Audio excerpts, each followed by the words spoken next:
Welcome to the Secrets of College Planning. I'm your host, Anthony Uva, and today we're going to get some insight into women's sports. My guest today is Dr. Kyra Kendrick. She is the Director of Membership Engagement at the Women's Leaders in College Sports. Welcome to the show. Thank you. Yeah, so usually I start my guests where they went to college. So where'd you go to school? I went to the University of Louisville.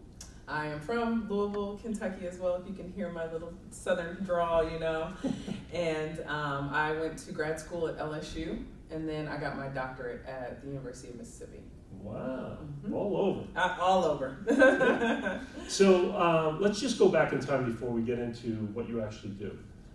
When did you start thinking about going to college? Was it freshman year of high school, senior year of high school? When did it all start for you?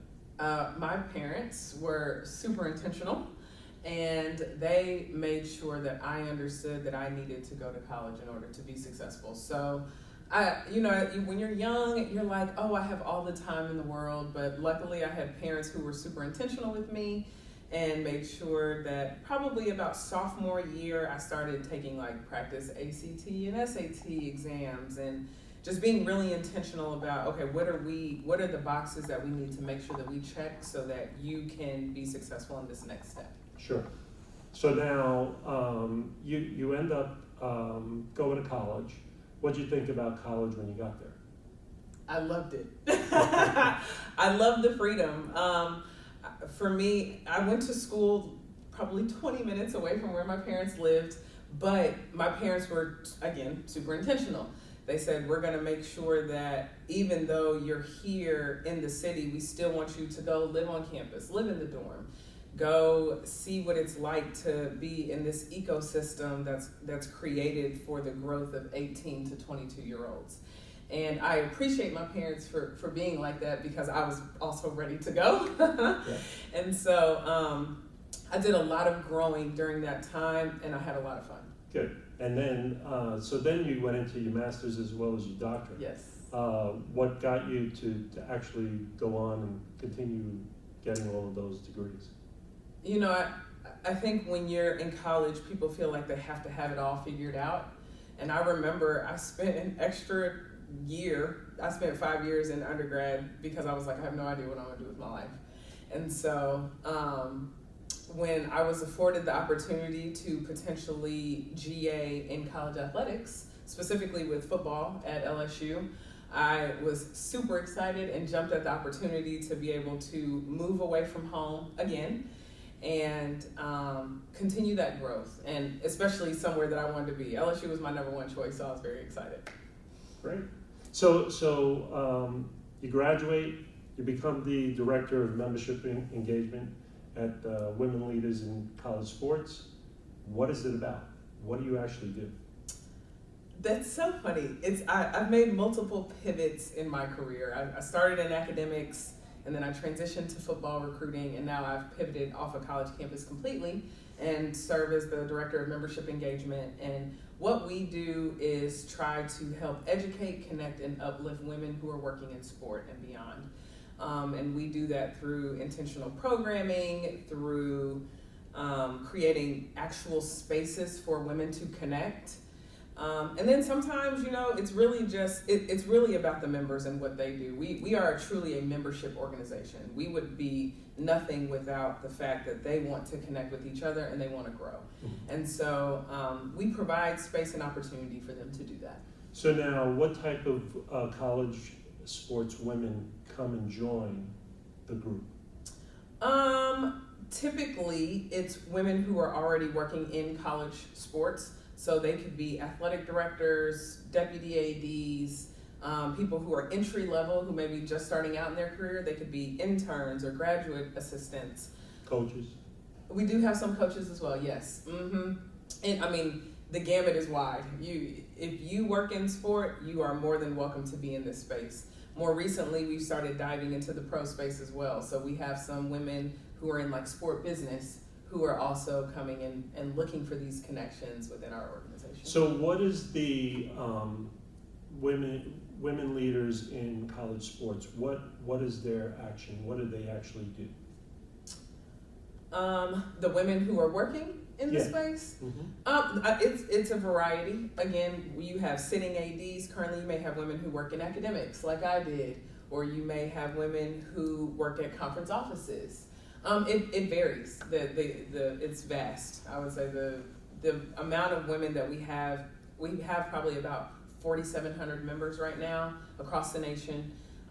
So they could literally be in any facet of So the if area. they join the membership, what do they actually get?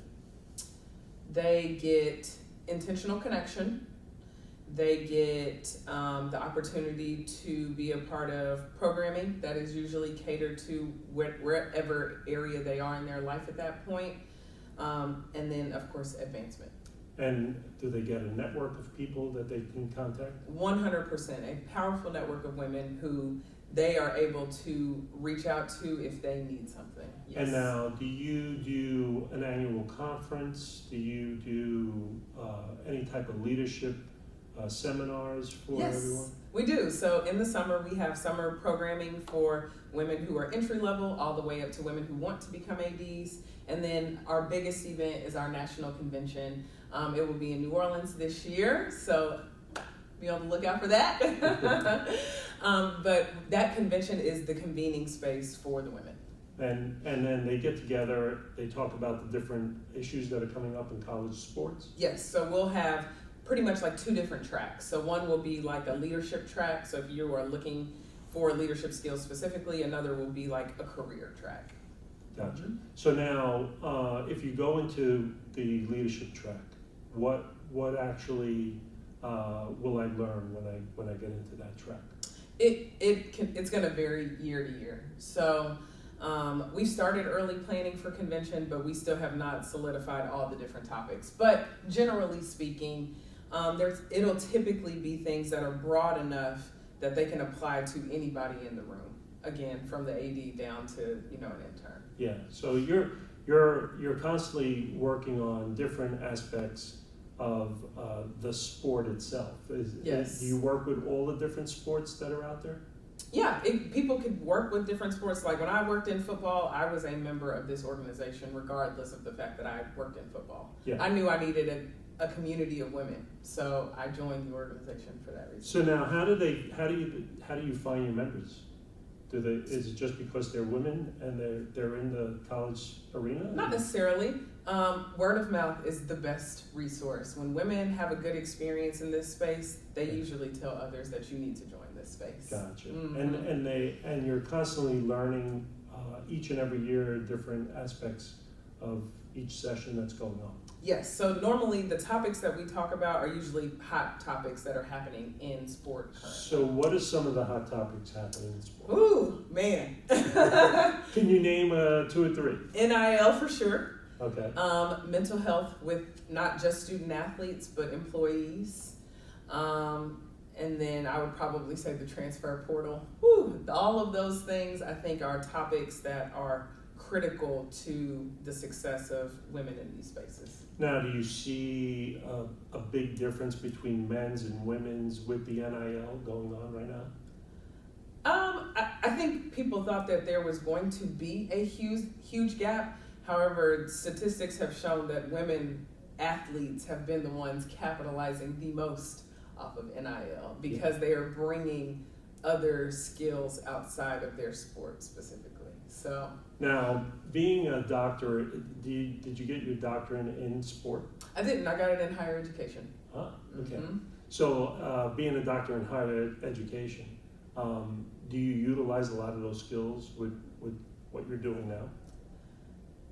I find that the doctorate that I have, it gave me the baseline for what I do, but a lot of my own experiences are pretty much how I navigate this space. Yeah. Do you see a lot in women's sports growing? Do you see the arena happening? 100%. More and more women are getting involved. More different sports coming out. I would say so. There's a whole segment of sports it's called emerging sports. So that group in and of itself, every time I get a monthly update, they usually are saying some campus has 2 new women's sports now. Wow. So that's really cool to see. And I would say overall, yes, I think there are women who are being intentional and trying to be more involved with sport because they know representation matters. Now, do you see the mental issues really coming up in college sport? 100%. Every time I get on Twitter, I'm usually seeing that, a student athlete has passed away, and I think about those things, and I'm like, the resources are there, but how do we capture those, and be intentional to make sure that the student athletes know that it's a safe space. And not just the students, but, employees as well. Yeah. So do you see anything in the future where women leaders in college sports going to be doing some type of promotions going on? Is there anything that people should be looking out for? We have a few in-person events coming up. We will be at the NFL Combine next month. Wow. The month after that, we will be partnering with the Durham Sports Commission to have like a seminar for entry-level women.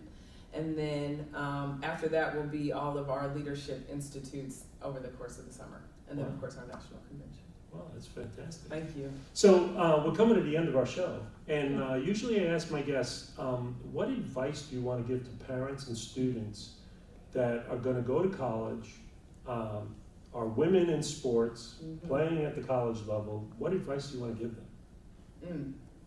I would say, as you're thinking about and considering where you want to go to school, think about, take it into your own hands. Like, understand that schools are going to recruit you, but you have to know, what do I need to do to make sure I've checked all the boxes? So have I filled out all my NCAA paperwork? Do I have the right GPA? Make sure that those things are in order before you even start to consider. And then go where you feel like you can be the most successful. That would be my advice. Fantastic. Thank you very much No, for thank stopping you. by. I appreciate it. Thank you for having me. So you've been watching The Secrets of College Planning. I'm your host, Anthony Uva. Until next time.